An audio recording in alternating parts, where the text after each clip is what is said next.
Racing just started.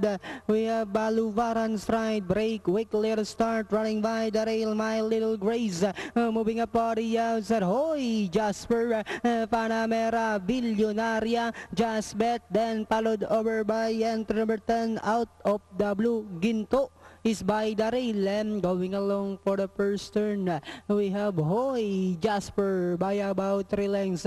My Little Grace in second. Panamera is racing in third. Valuvaran's Pride comes next. Zero on the outside. Just Bet.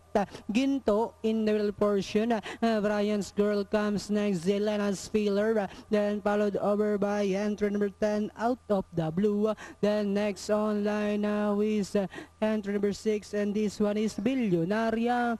Inside the 3 octavo now we have Ginto. Moving up on the outside by the rail is Hoy Jasper. Just Bet is racing in third. Then followed over by Panamera. Brian's Girl sneaking down on the inside. Elena's Filler comes next. And Diana entering the home stretch. Bunch of entries are party out for the lead. Panamera, Ginto is on the outside. Hoy Jasper is by the rail. Just Bet, then on the outside comes Elena's Filler. We have Ginto, Panamera, are party round for the lead. Ginto, Panamera, Ginto moves up, and finally it's Ginto, Panamera. Then comes Just Bet, Elena's Filler, Gintong Gantimpala. Hoy Jasper.